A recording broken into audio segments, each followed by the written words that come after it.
Branch ಇದೆ ಬಸವೇಶ್ವರ ನಗರಲ್ಲಿ, ತುಂಬಾ ಚೆನ್ನಾಗಿರುತ್ತೆ. ಸೊ ನಾವು ಯೂಶ್ವಲಿ ಪ್ರತಿದಿನ ಅಲ್ಲೇ ಲೈಕ್ ಮಂಡೇಸು ಕೂಡ ಇರುತ್ತೆ, ಸಿಗುತ್ತೆ. ಎಷ್ಟೋ ಕಡೆ ನಾಟಿ ಸ್ಟೈಲ್ ಮಂಡೇಸ್ ಸಿಗೋದಿಲ್ಲ. ಸೊ ಇನ್ ಕೇಸ್ ಯಾರು ರಿಲೇಟಿವ್ಸ್ ಬಂದಿದ್ದಾರೆ, ಸೊ ಅವ್ರು ನಾನ್ ವೆಜ್ಜೇ ಪ್ರಿಫರ್ ಮಾಡ್ತಾರೆ ಅಂತಂದರೆ ಆಬ್ವಿಯಸ್ಲಿ ನಾವು ಮಂಡೇಸಲ್ಲೂ ಕೂಡ ಇರೋ ಊಟ ತಗೋತೀವಿ. ಆ್ಯಂಡ್ ಅಲ್ಟಿಮೇಟ್ ಆಗಿರುತ್ತೆ ಇರೋ mutton biryani, especially mutton biryani rice ಆಗಿರಲಿ, ಆ ಪೀಸಸ್ ಅಂತೂ ತುಂಬ ಟೆಂಡರ್ ಆಗಿರುತ್ತೆ, ಕ್ವಾಲಿಟಿ ಆಗಿರುತ್ತೆ. ಸೊ ಪಾರ್ಸಲ್ ತೊಗೊಂಡೋದ್ರು ಎಷ್ಟೋ ಕಡೆ ಲೈಕ್ ಒಂದೊಂದ್ಸತಿ ಡ್ರೈ ಪೀಸಸ್ ಸಿಗೋದಂತು. ಬಟ್ ಇಲ್ಲಿ ನಮಗೆ ಜ್ಯೂಸಿ ಆಗಿರುತ್ತೆ. ಆ್ಯಂಡ್ ಮೇನ್ ಇರೋ ಕಾಂಬಿನೇಷನ್ ಬಂದ್ಬಿಟ್ಟು ರೆಡ್ ಚಿಕನ್ ಅಂತ ಕೊಡ್ತಾರೆ. So red chicken with along with biryani ತುಂಬಾ ಸೂಪರ್ ಆಗಿರುತ್ತೆ.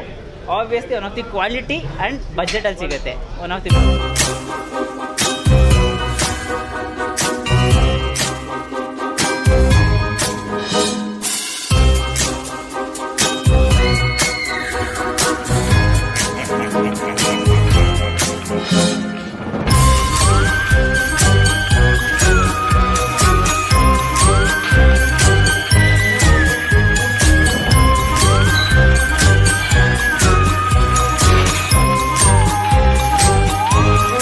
ಕ್ರೌಡ್ ಎಲ್ಲ ಬಂದಿದೆ, ನೋಡಬೇಕು ಮತ್ತೆ ಮುಂದಕ್ಕೆ ಹೆಂಗೆ ಹೋಗುತ್ತೆ ಅಂತ ನೋಡಬೇಕು ಸರ್. ಇವಾಗೆಲ್ಲ ಕ್ರೌಡ್ ಎಲ್ಲ ಚೆನ್ನಾಗಿದೆ. ನಮ್ಮದು ಆ ಬ್ರಾಂಚ್ ಎಲ್ಲ ತುಂಬ ಚೆನ್ನಾಗಿದೆ, ಒಂದು ಬ್ರಾಂಚ್ ಬಸವೇಶ್ವರ ನಗರದಲ್ಲಿ. ಇವಾಗ ಈ ಬ್ರಾಂಚ್ ಯಾವ ಥರ ನಡೆಯುತ್ತೆ ನೋಡಬೇಕು. ಇಲ್ಲಿಂದ ಕಸ್ಟಮರ್ ಎಲ್ಲ ನಮಗೆ ರೆಫರ್ ಮಾಡ್ತಿದ್ರು. ಈ ಕಡೆ ಸ್ವಿಗ್ಗಿ ಝೊಮ್ಯಾಟೊ ಎಲ್ಲ ನಮ್ದು ಇದೆ ಆಲ್ರೆಡಿ. ಅವರು ರೆಫರ್ ಮಾಡೋರು, ನಮಗೆ ಆರ್ಡ್ರ್ ಮಾಡಿ ತುಂಬ ಲೇಟಾಗಿ ಬರುತ್ತೆ ಮತ್ತು ಫುಡ್ ಬರೋಲ್ಲ ಬೇಗ, ರೈಡರ್ಸು ಅಲೋ ಇಲ್ಲ ಅನ್ನೋರು. ಅದಕ್ಕೋಸ್ಕರ ಈ ಸರೌಂಡಿಂಗಲ್ಲಿ ಮಾಡೋದ ಅಂತ ಮಾಡ್ತಾಯಿದ್ದು, ಅವಾಗಿಂದ ನೋಡ್ತಾಯಿದ್ದೋ. ಇವಾಗ ಸಿಕ್ಕಿದ ಜಾಗ ಮಾಡ್ತಾಯಿದ್ವಿ. ಯಾವ ರೆಸಿಪಿಗಳನ್ನ ಜನಕ್ಕೆ ಗುಣಪಡಿಸ್ತಾರೆ ಅಂತ? ಇಲ್ಲ, ರೆಸಿಪಿ ಆಗಲೇ ಓನ್ ರೆಸಿಪಿ ನಾವು ಮಾಡ್ತಾ ಇರೋದು. ನಾವು ಕಲ್ತಂದ ಜಾಗದಿಂದ ನಾವು ಮಾಡ್ಕೊಂಡು ಇದ್ದೀವಿ. ನಾವು ಯಾವುದೋ ಕೆಮಿಕಲ್ ಅದು ಇದೆಲ್ಲ ಹಾಕಿ ಯೂಸ್ ಮಾಡಲ್ಲ. ನಾವು ಮಸಾಲೆ ರೆಡಿ ಮಾಡ್ತೀವಿ, ಎವರೆಸ್ಟು ಚಿಕನ್ ಮಸಾಲ ಆ ಥರ ಎಲ್ಲ ಯೂಸ್ ಮಾಡ್ತೀವಿ. ಯಾಕಂದರೆ ಪದಾರ್ಥ ಚೆನ್ನಾಗಿ ಕೊಟ್ಟರೆ ಚೆನ್ನಾಗಿ ಬರುತ್ತೆ ಐಟಮು. ಚೆನ್ನಾಗಿ ಇಲ್ಲ ಅನ್ನೋ ಐಟಮ್ ಚೆನ್ನಾಗಿ ಬರೋಲ್ಲ ಅಷ್ಟೇ. ಬಸವೇಶ್ವರ ನಗರದಲ್ಲಿ ನಾವಿರೋದು, ಅಲ್ಲಿ ನಂಬರ್ 1 ಆಗಿದೆ. ಅಲ್ಲಿ ಯೋಚನೆ ಇಲ್ಲ, ಚೆನ್ನಾಗಿದೆ, ಟೇಸ್ಟು ಚೆನ್ನಾಗಿದೆ, ಸಪ್ಲೈನೂ ಚೆನ್ನಾಗಿದೆ, ಸೂಪರ್ ಆಗಿದೆ. Okay, thank you.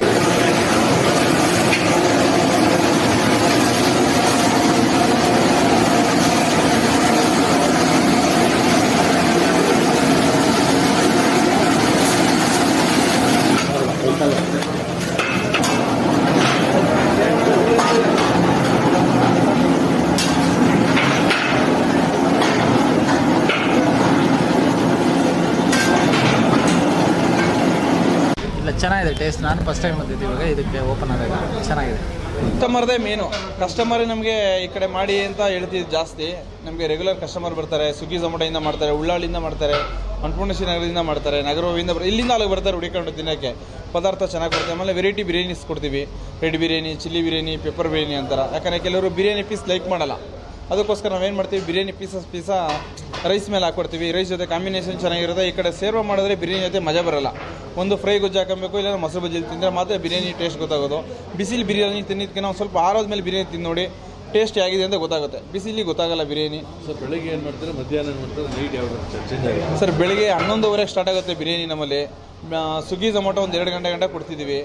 ಆಮೇಲೆ ಮುಂದಕ್ಕೆ ಹೆಂಗೆ ಹೋಗುತ್ತೆ ನೋಡಬೇಕು. 2 ಗಂಟೆ ಸ್ವಿಗ್ಗಿ ಝೊಮ್ಯಾಟೊ ಇರುತ್ತೆ, ಪ್ರಿಪೇರ್ ಮಾಡ್ತಾ ಇರ್ತೀವಿ. ನಾವೇನು ಯಾವತ್ತೂ ಕಸ್ಟಮರ್ನ ಹೋಗಿ ಅಂತ ಹೇಳಲ್ಲ, ಯಾವುದೋ ಕ್ಲೋಸ್ ಆಗಿದೆ ಅಂತ ಹೇಳಲ್ಲ. ಈಗೇನೋ ಇದಿದೆ ಅಂದ್ಬಿಟ್ಟು ಒಂದು ಸ್ವಲ್ಪ ರಶ್ ಇದೆ ಅಂದ್ಬಿಟ್ಟು ಚಿಕನ್ ಯಾವುದು ಹೇಳಿಲ್ಲ.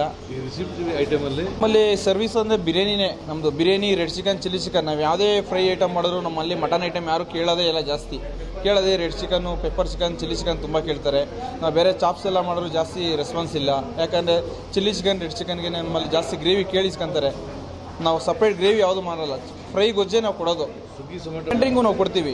ಮದುವೆ ಫಂಕ್ಷನಲ್ಲಿ, ಬೀಗ್ರೂಟ ಆಗಲಿ, ಒಂದು ಊಟಕ್ಕೆ ಇಷ್ಟು ಅಂತ ಪೇ ಮಾಡ್ತೀವಿ. ಅವ್ರು ಯಾವ ಐಟಮ್ ಇನ್ಕ್ಲೂಡ್ ಮಾಡ್ತಾರೆ ಅದ್ರ ಮೇಲೆ ಡಿಪೆಂಡ್ ಆಗುತ್ತೆ ಪ್ರೈಸು. ಕ್ವಾಲಿಟಿ ಕೊಡ್ತೀವಿ. ಮತ್ತು ಬಲ್ಕ್ ಆರ್ಡ್ರ್ ಕೊಡ್ತೀವಿ. 1 kg ಮೇಲೆ ಎಷ್ಟು kg ಲೆಕ್ಕದಲ್ಲೂ ಕೂಡ ಬಿರಿಯಾನಿ ನಾವು ಕೊಡ್ತೀವಿ. ಹೆಂಗಾರೆ 1 kg ಬಿರಿಯಾನಿ ತಗೊಂಡ್ರೆ 7ರಿಂದ 8 ಜನ ಊಟ ಮಾಡ್ಬೋದು. ಬೇರೆ ಕಡೆ ಎಲ್ಲ ಬಿರಿಯಾನಿನ ವೆಯ್ಟ್ ಮಾಡಿಬಿಡ್ತಾರೆ, ನಾವು ಹಂಗೆ ಮಾಡಲ್ಲ. 1/4 kg ಚಿಕನ್ನು, 1 kg ರೈಸ್ ಹಾಕ್ಬಿಟ್ಟು ಕೊಡೋದು. 8 ಜನ ಊಟ ಮಾಡೋದು. ಪಾರ್ಟಿಗಳಲ್ಲಾದರೆ 12ರಿಂದ 15 ಜನ ಊಟ ಮಾಡ್ಬೋದು. ಯಾಕಂದರೆ ಅವ್ರಿಗೂ ಒಂದು ಹೋಲ್ಸೇಲ್ ಸಿಕ್ಕಿದ್ರೆ ಅವ್ರಿಗೂ ಖುಷಿಯಾಗುತ್ತೆ. ಇದೆಯಲ್ಲ, ಇದು ತುಂಬ ದಿವಸದಿಂದ ಫೇಮಸ್ಸು. ಮತ್ತು ಇಲ್ಲಿ ನಾವು ಅವಾಗವಾಗ ಬರ್ತಾ ಇರ್ತೀವಿ. ಅವ್ರದ್ದು ಇನ್ನೊಂದು ಬ್ರಾಂಚ್ ಬಂದು ಬಸವೇಶ್ವರ ನಗರದಲ್ಲಿ ಈಗ ಹೊಸದಾಗಿ ಓಪನ್ ಮಾಡಿದ್ದಾರೆ. ಎಡಿಬಲ್ ಆಯಿಲ್ಸ್ ಎಲ್ಲ ಏನೂ ಯೂಸ್ ಮಾಡಲ್ಲ, ತುಂಬ ಹೈಜಿನಿಕ್ ಆಗಿದೆ ಮತ್ತು ತುಂಬ ಚೆನ್ನಾಗಿ ಮಾಡ್ತಾರೆ. ಟೇಸ್ಟು ಕೂಡ ಅಷ್ಟೇ 100% ಟೇಸ್ಟ್ ಕೊಡ್ತಾರೆ. ಎಲ್ಲರೂ ಬಂದು ಇಲ್ಲಿ ಒಂದ್ಸಲ ವಿಸಿಟ್ ಮಾಡಬೇಕು ಅಂತ. ಅನಿಲ್ ಅವರು ನಮ್ಮ ಸ್ನೇಹಿತರು ಫಸ್ಟ್ ಬಸವೇಶ್ವರ ನಗರದಲ್ಲಿ ಓಪನ್ ಮಾಡಿದರು. ತುಂಬ ಚೆನ್ನಾಗಿತ್ತು. ಅಲ್ಲೇ ಸ್ನೇಹ ಆಯಿತು. ಏನು ಬಿರಿಯಾನಿ ತಿಂದು ನಮಗೆ ತುಂಬ ಇಷ್ಟ ಆಗಿ ಹಂಗೆ ಸ್ನೇಹ ಆಯಿತು. ಇಲ್ಲಿ ಇನ್ನೊಂದು ಬ್ರಾಂಚ್ ಓಪನ್ ಮಾಡಿದ್ದಾರೆ, ಅಲ್ಲಿಗೂ ಕರೆದಿದ್ದಾರೆ ಇನಾಗ್ರೇಷನ್ಗೆ. ತುಂಬ ಖುಷಿ ಆಗ್ತಾಯಿದೆ. ಎಲ್ಲ ತಿನ್ನಬೇಕು. ಇದು ಟೇಸ್ಟ್ ನೋಡಿ ಒಂದ್ಸಲಿ, ಆಮೇಲೆ ನೀವೇ ಹುಡ್ಕೊಂಬರ್ತೀರಾ ಈ ಬಿರಿಯಾನಿಗೆ.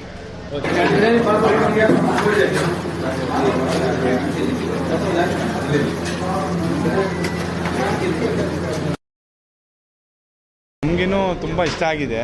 ನಾವು ಇಲ್ಲಿ ಕೆಂಗುಂಟೆ ಸಿಗ್ನಲ್ ಡೌನಲ್ಲಿ ಮನೆ ಇರೋದು ನಮ್ಮದು.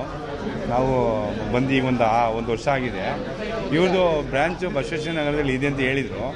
ನಾವಿಲ್ಲೇ ಓಡಾಡುವಾಗ ನಿನ್ನೆ ಮನೆಯೆಲ್ಲ ಕೇಳ್ದೋ ಸರ್ ತುಂಬ ಚೆನ್ನಾಗಿ ಮಾಡ್ತಾಯಿದ್ದೀವಿ, ಅಲ್ಲೂ ಒಂದು ಬ್ರ್ಯಾಂಚ್ ಇದೆ, 2ನೇ ಬ್ರ್ಯಾಂಚ್ ಇದು. ಇವ್ರದ್ದು ದೊಣ್ಣೆ ಬಿರಿಯಾನಿ, ಆಮೇಲೆ ಚಿಲ್ಲಿ ಚಿಕನ್ನು, ಇವ್ರದ್ದು ರೈಸು ತುಂಬ ಚೆನ್ನಾಗಿ ಮಾಡ್ತಾರೆ. ಇವರು ಬೇರೆ ಕಡೆ ಎಲ್ಲ ಮಿಕ್ಸು ಎಲ್ಲ ಮಾಡಿ ರೈಸ್ ಮಾಡ್ತಾರೆ. ಇವರು ಒಂದೇ ಥರ ರೈಸು, ಆಮೇಲೆ ನಂದಿನಿ ತುಪ್ಪ ಯೂಸ್ ಮಾಡ್ತಾರೆ ಇವರು ಈ ರೈಸ್ಗೆ. ಭಾಳ ಟೇಸ್ಟ್ ಎಲ್ಲ ತುಂಬ ಚೆನ್ನಾಗಿ ಬರುತ್ತೆ.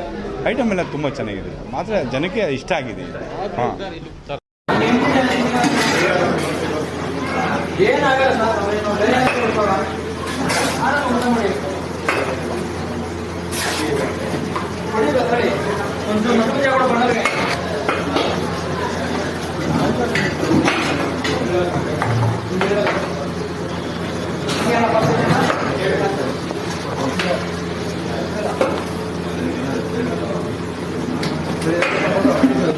ಬ್ರಾಂಚಲ್ಲಿ ನಾವು ಟೇಸ್ಟ್ ಮಾಡಿದ್ದೀವಿ, ತುಂಬ ಚೆನ್ನಾಗಿತ್ತು. ಸೊ ಈ ಬ್ರಾಂಚ್ ನಮ್ಮ ಮನೆಗೆ ನಿಯರ್ ಆಗಿದ್ದರಿಂದ ತುಂಬ ಖುಷಿ ಆಯಿತು. ಸೊ ಅವರು ಎಲ್ಲ ಮೊದಲಿಂದನೂ ನಾವು ಫೇವ್ರೇಟ್ ಆಗಿದ್ದೀವಿ. ಸ್ಟಾರ್ಟಿಂಗಿಂದನೂ ಫಿದಾಗಿದ್ದೀವಿ. ಒಳ್ಳೆ ಐಟಮ್ ಮಾಡ್ತಾರೆ. ಹಂಗಾಗಿ ಇದೆಯಲ್ಲ ಆ ಬ್ರಾಂಚ್ ಅಲ್ಲಿ ಹೋಗ್ತಾ ಇದ್ದೋ ಕಂಟಿನ್ಯೂಸ್ ಆಗಿ. ಇವಾಗ ಇಲ್ಲಿ ಮಾಡಿದ್ರಿಂದ ನಮ್ಮ ಮನೆಗೆಲ್ಲ ನಿಯರ್, ನಮ್ಮ ಮನೆಯಲ್ಲಿ ನಮ್ಮ ಮನೆಗಳು ತುಂಬ ಖುಷಿ ಆಯಿತು. ಭಾಳ ಚೆನ್ನಾಗಿದೆ, ಖುಷಿ ಆಯಿತು. ಒಳ್ಳೇದಾಗಲಿ ಅವ್ರಿಗೆ. ಆದರೂ ಇಲ್ಲಿ ತುಂಬ ವೆರೈಟಿ ಜಾಸ್ತಿ ಮಾಡ್ತಾ ಇದ್ದಾರೆ. ಈಗ ಅಲ್ಲಿ ಒಂದು ಬಿರಿಯಾನಿ ಆಗಿತ್ತು, ಈಗ ಚಾಪ್ಸು, ಪೆಪ್ಪರ್, ಹೌದು, ಕಾಲ್ ಸೊಪ್ಪು, ತುಂಬ ಒಂದು ಕಮ್ಮಿ ಅಂದರೂ ಒಂದು 8ರಿಂದ 10 ಐಟಮ್ಸ್ ಇದೆ ಇಲ್ಲಿ. ಇವು ಅದೇ ನಮಗೆ ಖುಷಿ.